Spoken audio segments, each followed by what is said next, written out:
Well, good morning, everyone, and welcome back to our last day of interviews with all of the gubernatorial candidates running for governor of the great state of Maryland. I'm here today, I'm really honored today to be with the former United States Secretary of Education, John King. Before we get to Mr. King, I do want to say just a quick note. Our second interview of the day, Republican candidate Robin Ficker, unfortunately had to cancel due to a court appearance, and so we will hopefully get that back on the calendar at some point in time. So anyway, I am just want to welcome you on behalf of the Maryland State Bar Association and Stevenson University for an hour-long interview about the issues that are important to our citizens of Maryland. Thanks for the opportunity. Grateful to you for the conversation and Stevenson for hosting, and certainly to the Bar Association. Great, it's an honor to be with you. For those who don't know you or may have heard your name but don't know a lot about you, let's just start with a general question. You know, who is John King? How did you become the United States Secretary of Education under the Obama administration? How did you come to be sitting here running for governor? Just, you know, your background and who you are. Sure. Well, really my whole life has been shaped by my experience as a kid growing up. Both my parents were educators. My mom was a teacher and school counselor. My dad, a teacher and administrator. But they both passed away when I was little. My mom when I was 8 and my dad when I was 12. And in the period when it was just my dad and me, my dad was struggling with Alzheimer's, but nobody knew. And so home was incredibly difficult. I know what my father would be like from one night to the next. It was often really scary. And the thing that saved me was school. School was the one place in my life that was safe and consistent and nurturing. And if not for the teachers I had as a kid, I don't think I'd be alive today. Maybe I'd be in prison, but my life would have taken a totally different direction. After my dad passed, I moved around different family members, different schools. I actually got in a lot of trouble. The first United States Secretary of Education had been kicked out of high school. And that was really because I was angry at the things I'd been through, angry at adults, angry at the world. And I was lucky that folks gave me a second chance, that there were teachers and a school counselor and some family members who were willing to see me as more than the sum of my mistakes. And because of their investment in me, I became a teacher. As a high school social studies teacher, a middle school principal, led schools at the local level, at the state level, and then came to work for President Obama as Deputy Secretary of Education first, and then as Secretary of Education. And since the end of the administration, I've been running an education civil rights organization called the Education Trust. But you know, as an educator, you see how kids and families are so profoundly impacted by all the other systems operating in their lives. Whether or not they have safe and affordable housing, whether or not they're food insecure, whether or not their parents are caught up in our system of mass incarceration. And I've gotten increasingly involved in cross-sector initiatives, founded an advocacy organization here called Strong Future Maryland to work on an equitable recovery from COVID. And that work really convinced me that the next governor will be in a position to make government a force for good in people's lives in much the way that schools were such a powerful force for good in my life. So that led me to decide to run. And family now? Yeah, so I have my wife, who's also in education, and then 2 daughters, 18 and 15, both Montgomery County Public School students. One just graduated last June. She's a freshman in college, and the other is a sophomore at Blair High School in Montgomery County. All right. Well, it's great to have you here, and let's get into some issues. And so I'm just going to ask a general question that I've asked all the candidates and just give you kind of the opportunity to do the John King stump speech, as it were. Sure. You know, what does a John King administration look like? And I don't mean who's in the administration, just what are the priorities that you would bring? What are any particular specific issues that you think need to be addressed here, and how would you address them? And this is the opportunity to say, what does it look like in a John King for governor administration? Well, thanks for the opportunity to talk about that. Sure. So really, 3 core pillars for me. One, of course, is education. You know, the General Assembly passed the Blueprint for Maryland's Future over the governor's veto. That will put more money into K-12 to raise teacher pay, to expand pre-K, to improve career and technical education, to make all of our high-poverty schools, community schools. Hugely important that we have a governor who actually follows through on the blueprint. I will. But I think that should be the floor, not the ceiling of our investment. I think we should invest in universal, affordable, quality childcare, birth through 5. Hopefully we'll have some additional federal resources through Build Back Better to be able to do that, but we certainly have the resources here if we have the will. And we need to invest more in our community colleges and our HBCUs to make sure that they remain engines of social mobility. So that's one pillar.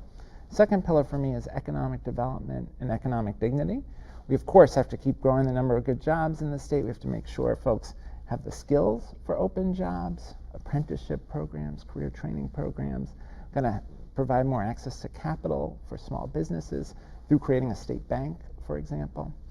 But we also have to attend to economic dignity issues, paid family leave, access to housing that's affordable, investing in public transportation. Those kind of quality of life issues also have to be a part of how we think about a strong economy in the state. And then the third pillar for me is around the environment. Obviously, we have to protect the Chesapeake and make sure that we're protecting water quality. We also need urgent action on climate.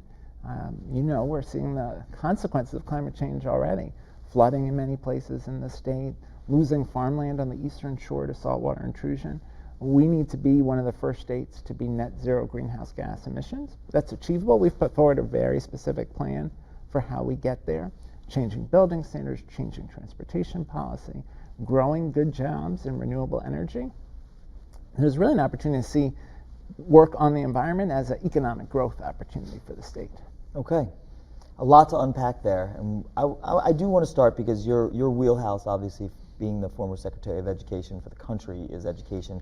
But bringing it back to Maryland, the blueprint, which I was in the General Assembly for some of it, at least for the planning of it, and I was unfortunately old enough to be there for the Thornton Commission as well prior to that. So it's a lot of really great stuff, and you mentioned some of them, but there's not a funding source for it, and it's incredibly expensive and worthwhile, I think most people would believe. What is the funding source that you would say, we need to dedicate this source of funding? Others have talked about marijuana, cannabis and so forth, but that is a fraction of what is necessary for Blueprint. So what's the funding source for it? And the good news is, between the strong state revenue picture and the influx of federal dollars that we have, it's largely paid for. The phase-in is largely paid for through at least 2026, maybe further out than that.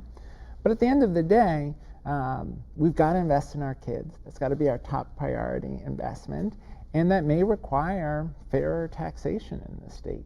As you know, in many cases, folks who are making over $1 million are paying a lower tax rate than folks who are middle income and working class because of the tax breaks that they're able to access. In many cases, large corporations are paying less than small businesses because we don't have things like combined reporting in Maryland. So just tax fairness, making sure that everybody's paying fairly into the system, could get us a good distance towards the investment we need. Certainly, legalization of cannabis is something we should do on principle. It will bring us some revenue. But I agree with you, in the long run, we need stable, reliable revenue sources. You also mentioned HBCUs. The General Assembly put a pretty significant amount of capital and cash into the HBCUs last year on the court case and the settlement and so forth. Are you saying that there needs to be more on top of that? And I guess part B of that question, since we're sitting here at Stevenson University and other campuses, I mean, how do you create a fairness with all of the campuses when so much money is being put into a few? Yeah. That lawsuit, I think, settlement will bring roughly $577 million. That's a down payment towards what's really been a history of underinvestment in HBCUs from the very earliest days of the schools. But they play such a vital role. When you ask, where are black lawyers, black doctors, black engineers disproportionately prepared, it's HBCUs. They've always been institutions that are a path to the middle class. My grandmother graduated from University of Maryland Eastern Shore in 1894. Wow. Changed the trajectory of our family. And so that kind of role requires more investment. Now, the way I build on the settlement is to say, when we're creating programs that are going to prepare folks for new green jobs in renewable energy, we should have centers of excellence based at our HBCUs. When we think about our teacher supply, we're seeing teacher shortages around the state, and we don't have enough teachers of color in Maryland. One way we could increase the supply of teachers of color is to create programs specifically at HBCUs targeted towards preparing math teachers, science teachers, teachers of students with disabilities. So it's really seeing HBCUs as a critical partner in advancing a more just future for the state. Okay. So much to go through in education. I do want to move on to public safety, which talked about with all the candidates. I know it's something you and I spoke about off camera. I'm going to just open it up to you right now. You know, it's obviously on the minds of Marylanders across the state, particularly in my beautiful city of Baltimore, where we now have, you know, well over 300 murders again, stubbornly. The last time I think it was down below that area was when Martin O'Malley was the mayor, and the you know, non-fatal shootings are up, so thankfully it's not 500 just because people can't shoot straight. So the you know, carjackings and theft and everything is up. And so the question is, you know, there's the long-term solutions that are easier to talk about, such as jobs and education and so forth. I want to put that as part B. I want to know about part A, which is, what do we do today? Because there are thousands of people who are losing their loved ones with all of these murders, and they want to know what somebody is going to do right now to make that stop. Yeah. You know, it's tragic when you see the impact of violent crime, not only the loss of life, but people's loss of a sense of personal safety, the fear that folks have about opening a business because they're scared.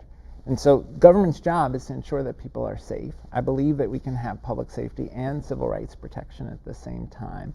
I think the General Assembly did good work on policing reform last session. But we need sort of policing plus.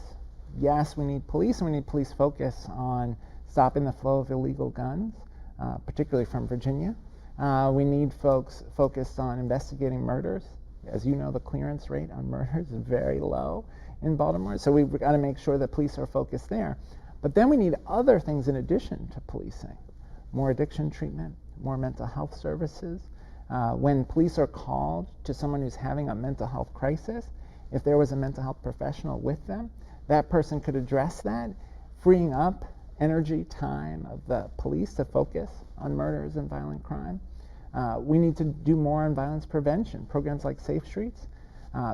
Those programs matter, and the evidence is very clear in Maryland and nationally that violence prevention programs reduce the rate of violent crime, reduce the rate of murders. As you know, having someone just show up at the hospital after a young man has been shot and talk to the family and friends about why they shouldn't go out and try to shoot the person who shot their friend.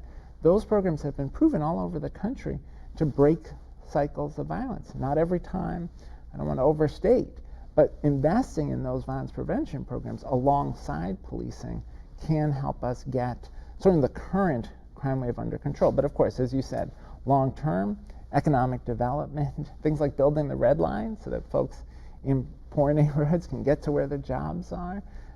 That's critical to the long-term challenge. But I agree with you. In the immediate term, we need much more attention to, again, policing plus all of these other interventions. We're going to get to, I actually would like to talk about the red line and some of the alternatives to it and some of the things with it. But I want to stick with public safety. Yeah. We'll get to police reform, but the governor has made, and let me start with this. Safe Streets, for example, like the General Assembly and the governor fully funded Safe Streets in a piece of crime legislation about 3-4 years ago. So put in I think it was like $25 million for additional spending for Safe Streets and other VPIs. So what is not being funded now that, what was, I guess, left out of that legislation that still needs adequate funding? It's like, I hear we need more, but specifically, like, where are the gaps that were left out of that legislation?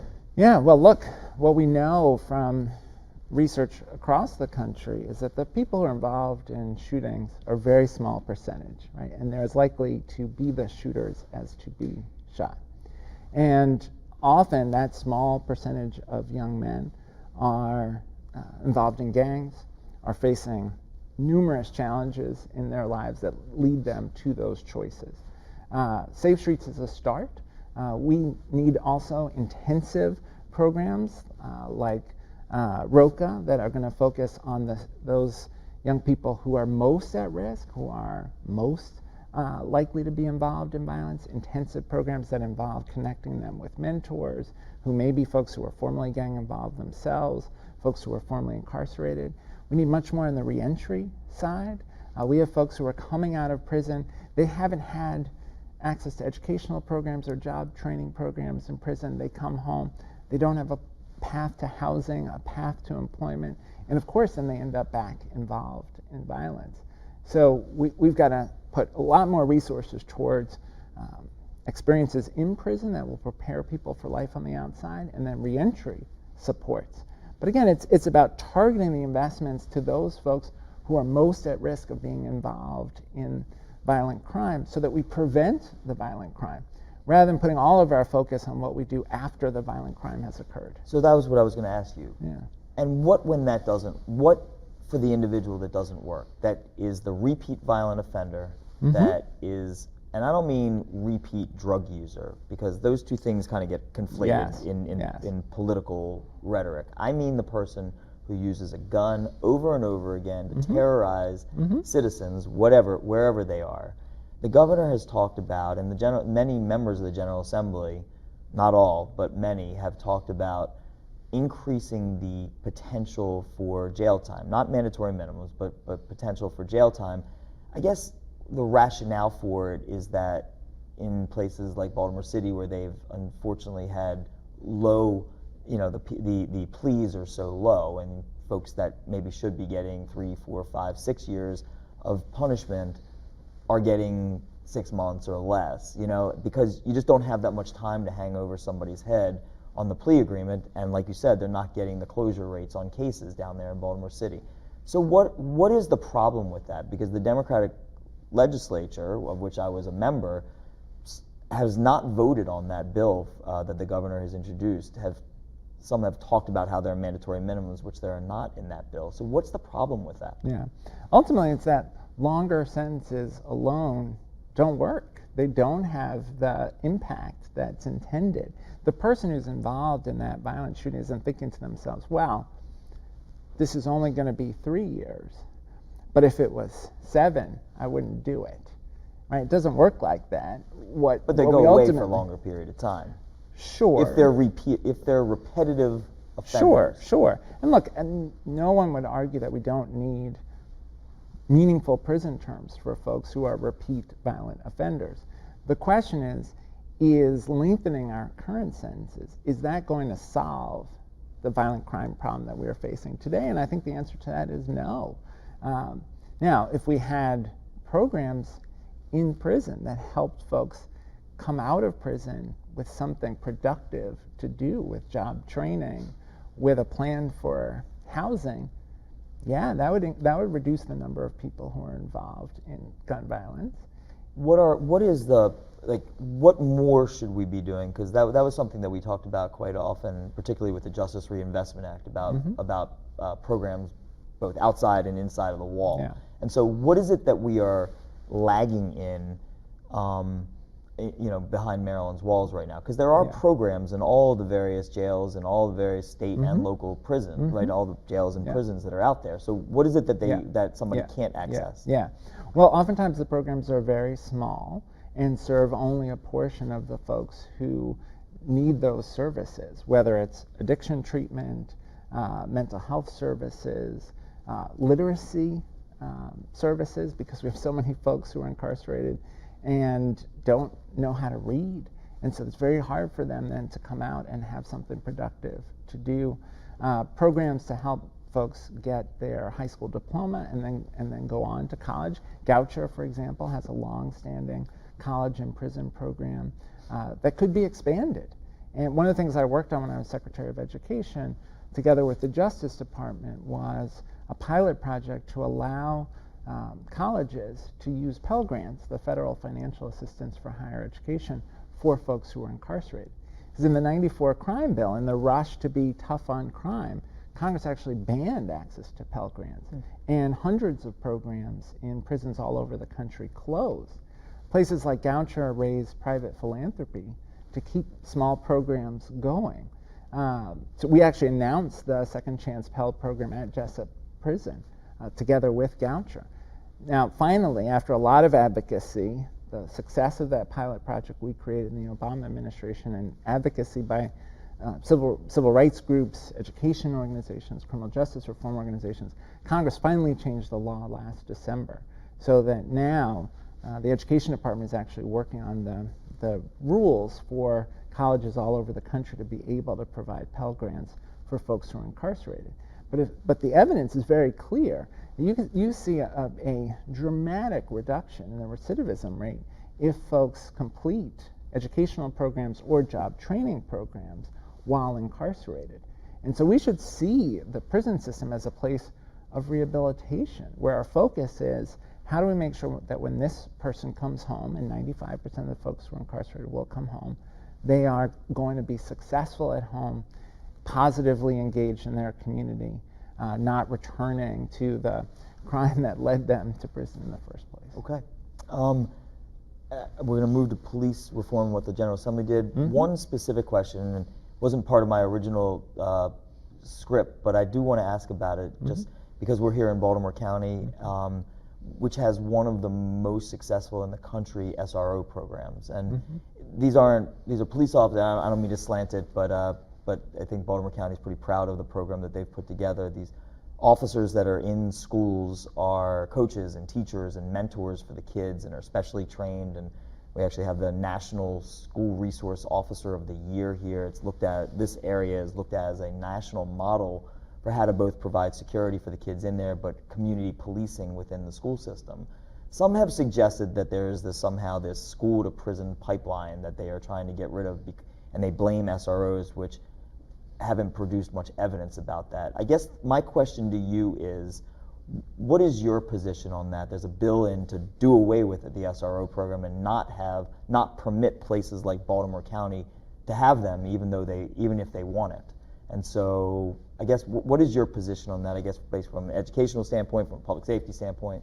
Yeah, I think the evidence is that the presence of SROs increases the likelihood of arrests in school.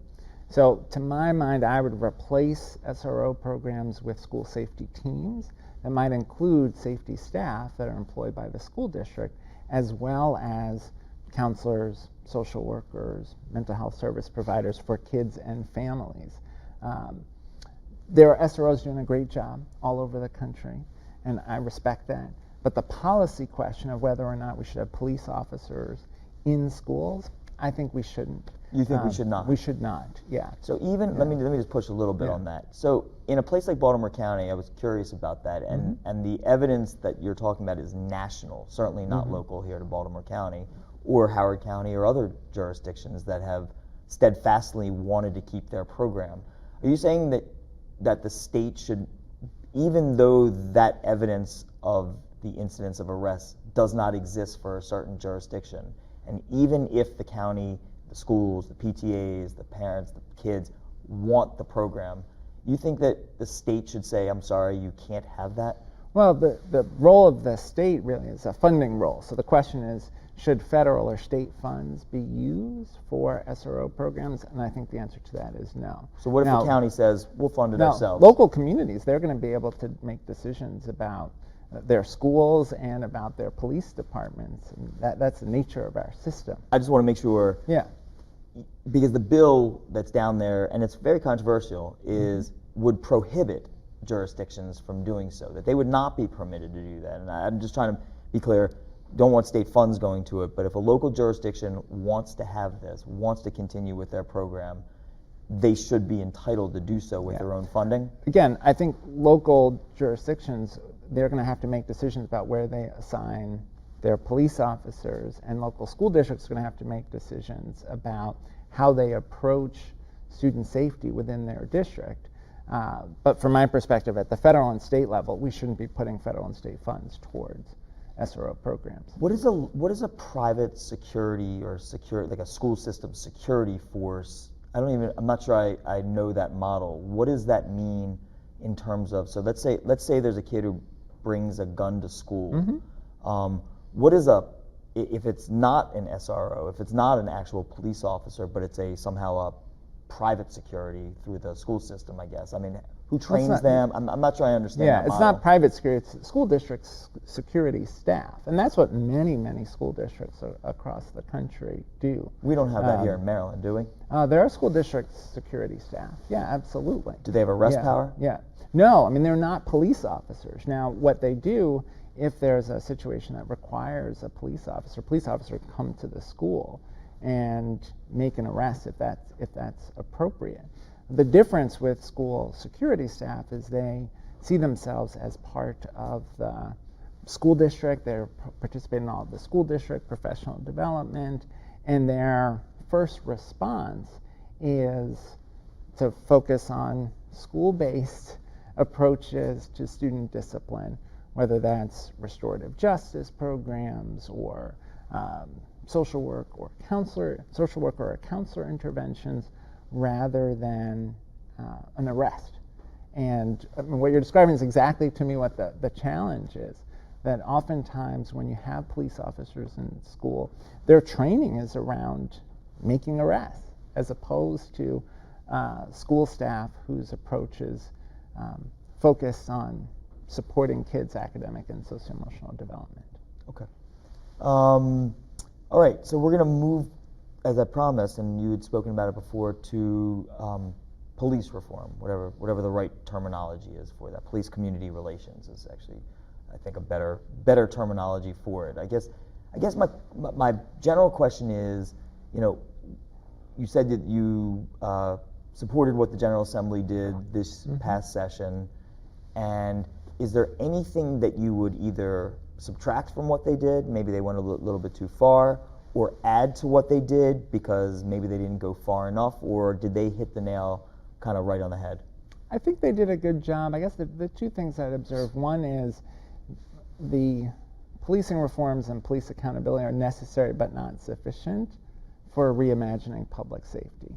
I still think there's more work to be done on thinking about, are there opportunities to have crisis intervention teams respond to a 911 call rather than police officers when there's a mental health issue or an addiction issue that could be better addressed by someone other than a police officer. Again, that would allow police officers to focus on violent crime, investigating murders.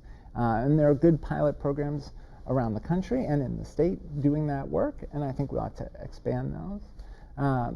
There's much more that we need to do to make sure that addiction treatment and mental health services are broadly available throughout the state, so that you don't have, and police officer will describe this, kind of recurring calls to 911 to intervene with someone who really needs treatment, but they can't access adequate treatment. So that's one area where I think there's more work to be done to improve public safety. The other thing I would say is I think we ought to get rid of qualified immunity, and that will, I think, better incentivize folks to have a professional field, to do the kinds of things that lawyers do, doctors do, have malpractice insurance essentially, and know that they're personally liable if they're violating someone's civil rights. Okay, let's start there. Certainly interested in the issue. To be fair, I'm a plaintiff's lawyer by trade, but when I hear qualified immunity, so what are the details of that? So, there are officers all over the state, both local, municipal. I mean, there's hundreds of police forces across the state in municipalities and local jurisdictions, state police.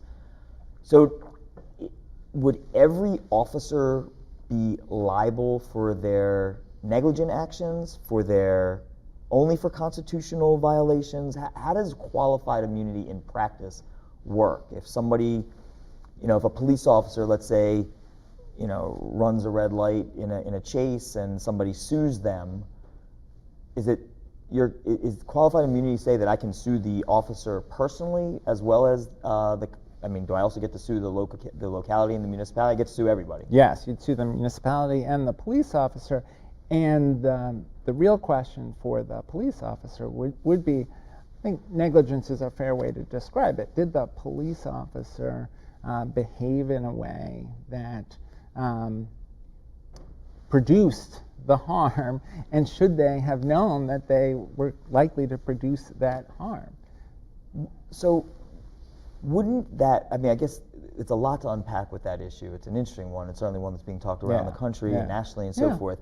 If an officer is responsible in tort personally for all of their actions, doesn't it put them in kind of an unfair position when they're arresting somebody? Somebody can allege that they negligently put on the handcuffs. Somebody can allege that they negligently, I mean, there's a million things that happen with a police officer where a clever trial lawyer could come and claim, look, you arrested the person, you know, correctly, but you did this wrong, or you did that wrong, and now he's hurt this way or that way. And it just subjects them to an inordinate number of lawsuits. Wouldn't that be the case? Would you say that's the case with doctors and lawyers? I would say, I mean, it's not really my interview, but I would say, some would say that, yeah. Some would say, although, you know, when you have so many touches with somebody, right? A doctor who goes, a doctor who goes in, does a practice, everything, does something, it all goes well. There's a standard of care. There's a you know, and so you need to you need to have a lawyer that's willing to take the case. When you have a touch where you're putting handcuffs, where you have, you know, you're doing things all the time, where you are, I guess the question is, let me just ask it this way: where in the country has that been shown to be something that we could look to and say, you know, there haven't been issues like that? Yeah. Well, again, I'd use the other professions more as an example. I think there's at least one state that recently removed qualified immunity, but I would use other professions as the example. I mean, your characterization of the standard of care, I think, is right. And so shouldn't we want our police officers to approach their interaction with citizens with a standard of care that is about respecting people's civil rights? And we ought to have incentives for both the individual police officer and the municipal or county police force to attend to that standard of care. You know, one of the things the General Assembly did was to raise the limits on how much you could sue the municipal police force for the county police force. That's good. That idea there is increase the incentive to do good training and to hold people accountable when they're doing the wrong thing. Should we lift those caps completely? I recall that the legislation and how it went through. And local jurisdictions fought that. It wasn't about police issues. It was about potholes and car accidents, or not car accidents, but bus accidents. I mean, there's a myriad of things that localities and the state get sued for. Should there be a cap on? Because what I'd say is I want to see how the reforms of the General Assembly pass, how they play out over time. I recognize that that was a delicate compromise that was trying to balance a lot of competing interests.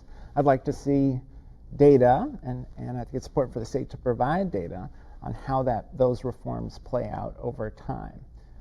But back to your original question, there are things that I would add. It's tackling this qualified immunity issue and tackling the other elements of reimagining public safety. Okay.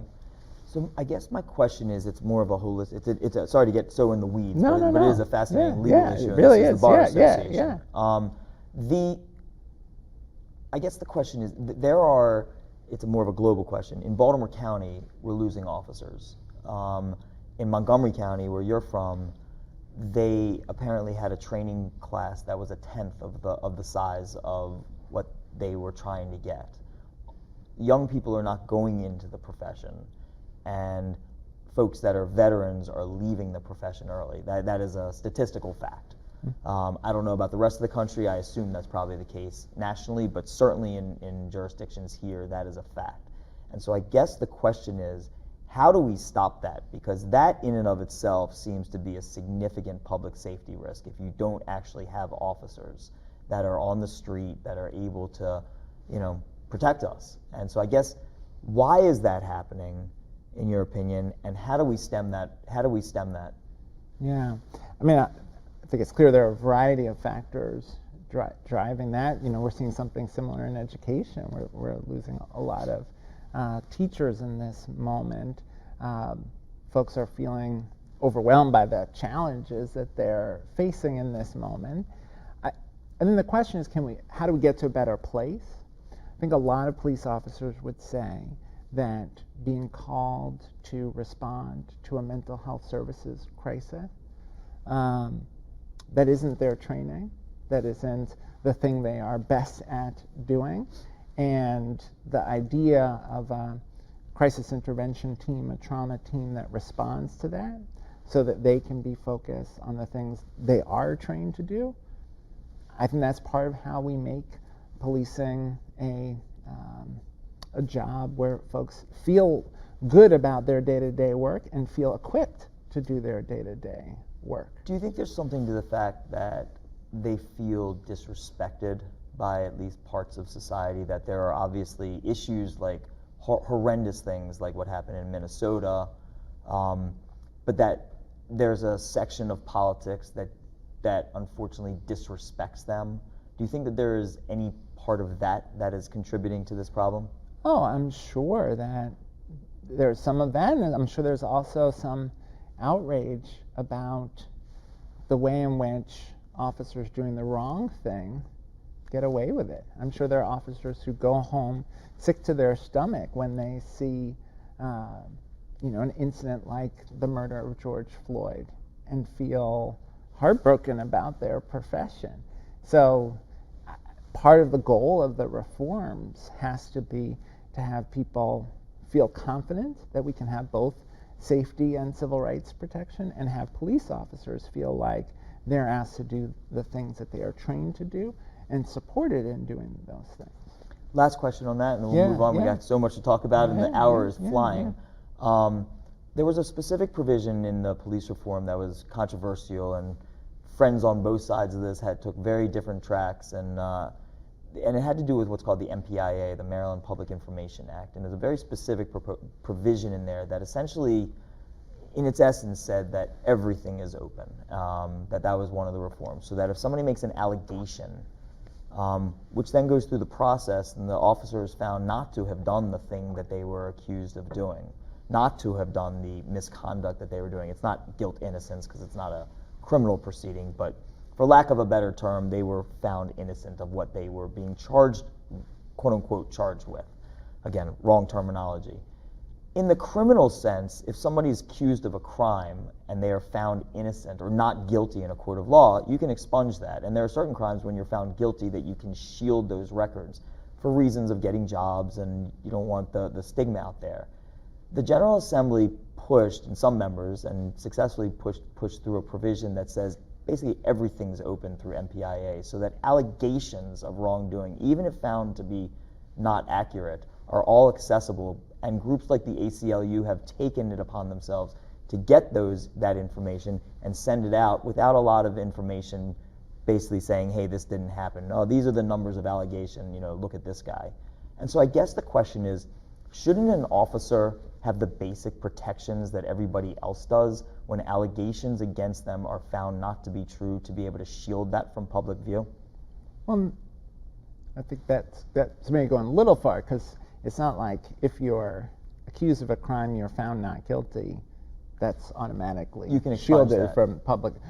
You can, but that's not automatically shielded from public view. So I think, again, this is a place where we'll have to watch and see how this plays out. I think what was driving that, as you know, was a history of officers having repeated accusations, and then those officers being involved in some of these horrific incidents. Sure. And folks coming back and saying, how was this allowed to go on? And I think most police officers would say there are bad apples, there are individual bad actors, and they should be held accountable.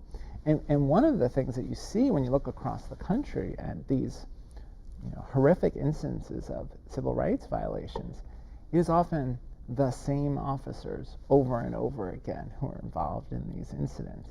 And so, again, we're going to have to see how the package of reforms that were put in place work, but the goal here is that we have, again, public safety and civil rights protection, and more action by municipal and county police forces against those who are doing the wrong thing. Okay, let's move. Let's move to COVID. which would be nice if COVID would move away from all of us. But Amen. nonetheless, we have variants, or a variant that's now hit the scene. Omicron and Delta is still ravaging, and Michigan's hospitals are overflowing. So this is not going away anytime soon. Without looking backwards, Maryland. Looking backwards, Maryland has been at the forefront, it seems, of responsibility, and it doesn't seem like any state has done it better than us. But regardless of that, let's move forward, because there are some controversies that are still here. And I guess, what does a John King administration do? Because when you take office, if you win this governorship, this is going to be probably issue number one again. So. Yeah. What does this look like? And I guess I'll just throw a couple things out there. You can just throw it all into one answer. Vaccines, masks, testing. Yeah. Yes. We need vaccine mandates. We need mask mandates. We need to make it, frankly, inconvenient to not be vaccinated. And I do think there are some ways where, I appreciate Governor Hogan believes in vaccines. I appreciate the efforts to make sure that the vaccine was widely available. That said, there's more we could be doing to make it inconvenient for people to not be vaccinated. Tell me what we could those say, are. for example, that you have to show your vaccine card in order to eat indoors at restaurants. And that will make it inconvenient. We could say to go to sporting events, to theaters, you have to show your vaccine card. Now, if we said that was required throughout the state, I think you'd see in some of these places where the vaccination rate is still under 50%, you'd see people making the decision to get the vaccine because it would be pretty inconvenient to not be vaccinated. Could I ask you a quick one, just an extension of that one? Somebody had made a recommendation about an extension of that. It's interesting, you said sporting events. I went to the Las Vegas Ravens game, and they did, in fact, mandate vaccine. It's an interesting idea. Would you go beyond that, though? And I've asked a couple of the candidates this, to things that the state can really control, not just the private business saying you can't come into a restaurant, but for things like getting a driver's license. You don't get your driver's license until you get your jab, or you're getting a housing voucher, but we want a mandate. So we have a vaccine mandate, and you need to get vaccinated unless there's a reason not to, before you get your housing voucher, or other state services that are given, some of them to some of the poorer communities which have seen a low vaccination rate. Would you go beyond just asking the businesses to do it and actually say, state employees, you've got to get it before you get to that driver's license, before you get that housing voucher, before you get your medical assistance from the state of Maryland, you got to get a jab? So state employees, should have to be vaccinated. On state services, no, I wouldn't go there, because I think healthcare is a human right, housing is a human right. We got to make sure that those services are available to folks. But why would you say a restaurant can't have a patron, but the person who refuses to get a vaccine can still get tax dollars or their housing voucher? Well, because with their housing voucher, they're getting a place that they live by themselves, and they're not necessarily exposing others to illness. Whereas if you come into the restaurant and you're not vaccinated, you're putting others at risk. Public transportation? Public transportation, certainly, it's shocking to me that we haven't done it for airlines. How about buses? No, not MARC, but public state, the transit and subways and so forth? No, I think people have to be able to get to the doctor, they have to be able to get to their job. So I wouldn't do it on all public transportation. Air travel, certainly. Okay. And many other countries are doing that already. They have been doing that in the early days of vaccination. Okay. How about mask mandates for schools? This is a place where I think the governor shirked responsibility. He left it to the State Board of Education to put the mask mandate in place. He could have done that himself. I think that was short-sighted and maybe about the politics of Iowa 2024 rather than the health and safety of Marylanders. We should have mask mandates in place, in schools. I was in a school in Prince George's County a couple days ago. Kids had their masks on. It was fine. My daughter goes to Blair High School in Montgomery County. She has her mask on. It's fine. Adults have made this much more dramatic than it is for kids. The kids are fine to have their masks. It keeps them safe, keeps their family members safe. You think we should have a mask mandate right now in all schools? Yeah. Okay. Absolutely. All right. I have a bunch of things I want to ask you about. They're kind of a rapid round questions. So it's kind of yes, no, maybe with a little explanation. Okay, We have so right, much to talk. all right. I wish we had time to talk about environment. Yeah, I know you want and yeah. economics. I'll just ask you this. It's an issue. I think Maryland is quite proud of it. Marylanders seem to be quite proud of it. We banned fracking.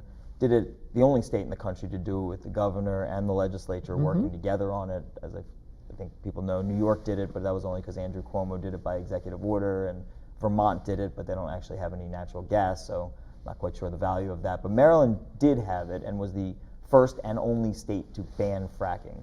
Agree or disagree with the ban on fracking? Very much agree.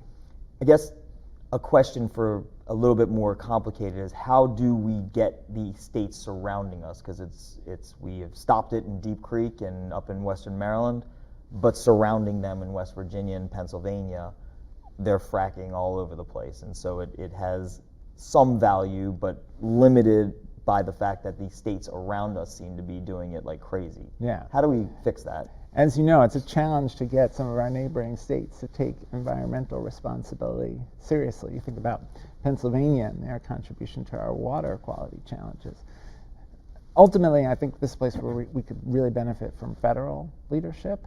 I'd love to see a federal fracking ban. I'd love to see the federal government move much more quickly towards renewable energy, both the investment in the renewable energy infrastructure and the investment in continued research so that we keep bringing the cost down of renewable energy. But in Maryland, we could get to net zero greenhouse gas emissions by 2035 if we were intentional about our policies. All right. Delegate Fisher, who's now, I think, running for county council, but Delegate Fisher has proposed for this legislative session an interesting idea, taken from Pennsylvania of all places, which is a constitutional amendment for a clean environment, for a healthy environment. I assume the ramification of that would be that you would have more standing to sue as a private citizen or a town or what have you for environmental problems like water pollution, air pollution. Good idea, bad idea to put it into the Constitution? I think it's a really good idea, an interesting idea. The language would matter a lot, the specifics would matter a lot. But as you know, there are kids who miss school today in Baltimore because of bad air quality, because they have asthma tied to air pollution. So our failure to secure a healthy environment isn't something that is a 50 years from now problem. That's a today problem that's harming people's health and well-being. Okay. Continuing on, the governor, on behalf of Senator Kramer and others, based on a piece of legislation that was in the General Assembly some years ago, put in place an executive order, so this would be within the purview of the next governor, that has stayed, and some have talked about challenging it, but nothing has ever really come of it. An executive order about the so-called BDS movement, or the boycotting of Israel. And essentially, it's based on what a number of other states have done, New York and others, but for Maryland, the governor put in place that for a company that is involved in this, that they would not be able to do business with the state of Maryland, that they would not be eligible for state contracts or be involved in our pension system, that we have an economic interest and a moral interest in our sister state, the state of Israel, and some of the cities that we have sister agreements with. So I guess the question is, all the candidates have talked about this. What would John King do with that executive order? Yeah, so let me first say, categorically opposed to BDS, believe 100% in the right of the state of Israel to exist, and the importance of the relationship between the United States and Israel, and the importance of the relationship between Maryland and Israel. And I also believe that there is a two-state solution that can be achieved over time, and we ought to be working towards that.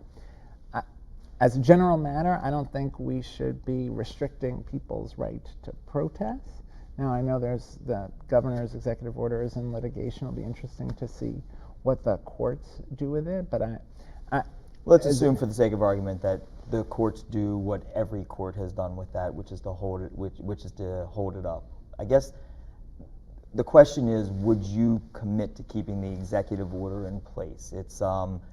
It's based on, and just I guess from the philosophical standpoint, it's based on what what prior legislation has been related to South Africa or Iran or some of the other ideas about divestment in those countries based on what they're doing. This is a little bit in reverse, but it's divesting ourselves from the businesses that are doing harm to the state of Israel. Yeah, I think it is. You're right. It's different categorically from the South Africa divestment structure. I think this is in a way crossing over into restricting folks' speech, and that seems problematic to me. So I wouldn't have put that executive order in place and wouldn't continue it. So you will not continue that. And in my view, the courts, I would hope, would see the importance of the First Amendment protection in terms of folks' speech. Okay.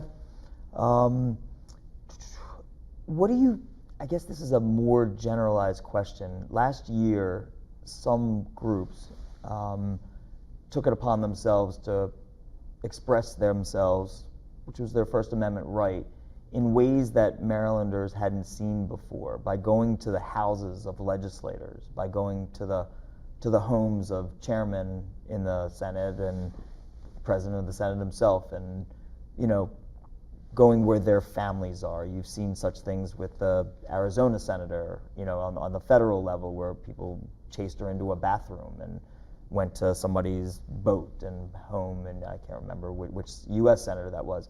What do you think about all this kind of rise of, and there's been a lot more from both sides of the aisle, from fringes from both sides. What do you think about kind of the rise of this hyper-partisanship and this kind of guerrilla tactics in terms of politics? Yeah. It's a reflection, I think, of a real coarseness in how our political discourse is functioning as a country. I think we need leadership that sets a different tone.